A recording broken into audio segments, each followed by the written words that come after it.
Aqui, olha. Olha o que eu faço. Olha aqui pra mim, quem é Lucas? Não, ei, sem gaguejar. Você vai falar pra mim quem é Lucas. Quem é Lucas? É o marido da vizinha.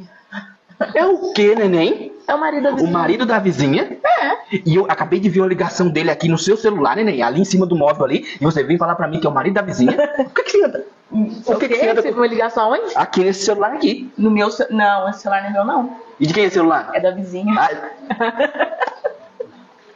É dela, sabe? O moço tá mexendo a energia dela, perguntou se podia pôr pra carregar aqui em casa. Mas não, pode. Pode.